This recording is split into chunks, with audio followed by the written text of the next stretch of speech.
nongeye kubasuhuza rero uyu munsi gahunda noneho yahindutse. Mbere najyaga mbyigisha ibyo gusuka, ariko noneho twaje kuri gahunda yo gukora inzara.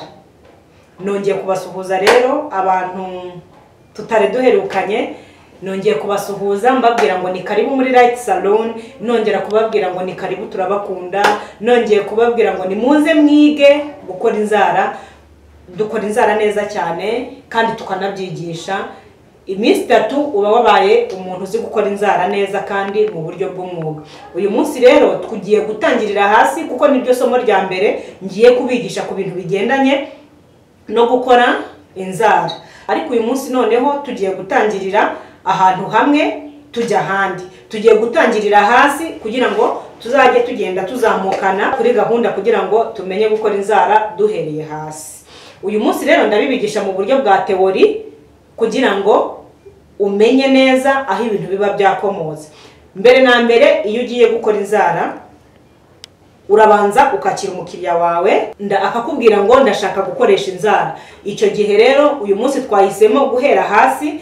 Aje gukoresha inzara ariko ntabwo aje gusigisha. Mbere na mbere ukimara kumwakira urabanza ukiyegereza ibikoresho, n'ubundi niyo gahunda. Ukimara kwiyegereza ibikoresho umushyira mu mazi, urabanza ukamuca inzara, ukazica ukaziringaniza. Hari igihe umukiriya aza afite inzara ukamubaza niba ugomba kuzikora nka kare cyangwa niba ugomba kuzikora nka ronde. Ni ukuvuga ngo umubaza buryo ki ashaka guca inzara kugira ngo uzice mu buryo nawe ari kubishaka. Warangiza umaze kumucira inzara ukamushyira mu mazi y'akazuyaze kugira ngo imitsi irambuke, yewe n'imyanda iri ku birenge ibanze yorohe kugira ngo uze kuza kubona uko uyikuraho. Warangiza ukabaza umukiriya wawe niba ari bukubishe cya kiroso. Iyo umaze kumubaza niba ari bukubishe cya kiroso, icyo gihe umukura muri ya mazi ashyushye, ariko ufata iminota nk'itanu basi yonyine yo kugira ngo bya bindi byo mu kirenge byiname uze kuza kubona uko bikuba.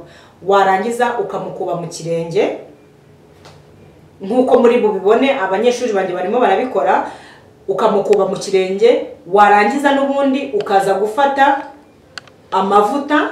Warangije kumukuba mu kirenge ukaza gufata amavuta ukamusiga kuri buri rwara, nabwo ugafata tadopoze y'iminota 5 kugira ngo za nzara ya mavuta ajye koroshya umubiri wo ku nzara n'ubundi.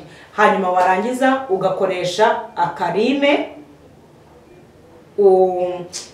ukuraho ya myanda, ukuraho na ya mavuta. Hanyuma warangiza ugafata gahunda yo kumusiga amavuta, noneho ukamumasa. Iyo umaze kumumasa n'imyanda wayikuyemo, wamukubye mu kirenge, umukiriya wawe afite kukwishyura amafaranga yose kuko imyanda yose iba yavuye.